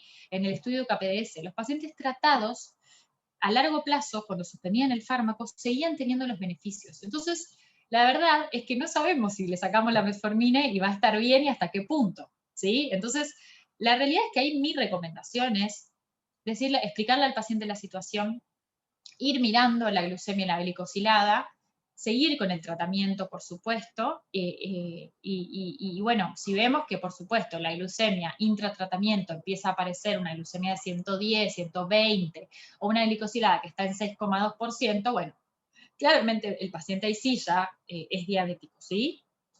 Pero la verdad es que esa es la forma de controlarlo, ¿sí? Yo diría que vamos a mirar un poco más la glicosilada y la glucemia intratratamiento, y según cómo esté ese valor, vamos a inferir que desarrolló la diabetes o no, y lo vamos a tratar como un diabético, y lo vamos a controlar como un diabético, ¿sí? O sea, pidiéndole el fondo de ojo, la albuminuria, bajando la presión, el colesterol y todo lo que sabemos que es el abordaje intensivo. Pero es una excelente pregunta. La verdad, es una pregunta que en el momento de la práctica te genera siempre la duda y hay que explicarle al paciente y hay que decidir lo que vas a hacer. Bueno, muchas gracias, quedó muy claro. Bueno, como ya estamos pasados un poco de tiempo, justo, ¿querés hacer algún comentario? Estás muteado, Justo. Está silenciado, Justo. No te escucho. Ahí está. Perdón, ahí está. No, primero agradecerte, Noelia, por la excelente presentación, muy completa y la verdad que de excelente nivel. Y comentarles a muchos del staff ya lo saben, pero otros lo comento ahora. Con Noelia hace ya muchas semanas que estamos trabajando junto con Mario, y la verdad que en ese aspecto quiero también destacar tu generosidad, aparte de tu brillantez intelectual, Noelia. Estamos tratando de generar y de que poder realizar, con la ayuda de AstraZeneca, que está siendo impulsado por Noelia, un protocolo de medicina personalizada basado en un panel genético que estamos diseñando en el servicio para estudiar diabéticos tipo 2 y no diabéticos tipo 2 con disfunción diastólica, y tratar de detectar cuál es la población que sería susceptible de beneficiarse con la dapaglifosina, un enfoque muy original al cual Noelia está ayudando mucho y está también intelectualmente enriqueciendo. Así que, bueno, nos vamos a seguir viendo, Noelia, y realmente gracias a vos y bueno, a todo el servicio. Hoy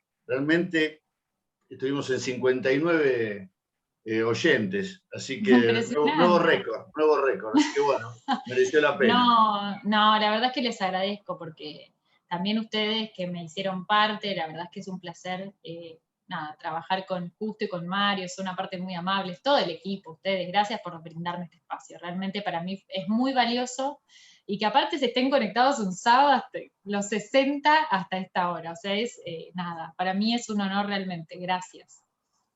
Bueno, y obviamente que estamos en contacto, Justo. Si quieren, después armamos charlas de insuficiencia cardíaca específicamente. Lo vamos a hacer ahora porque la idea es seguir trabajando. Es un placer trabajar con vos, así que ya lo vamos a organizar.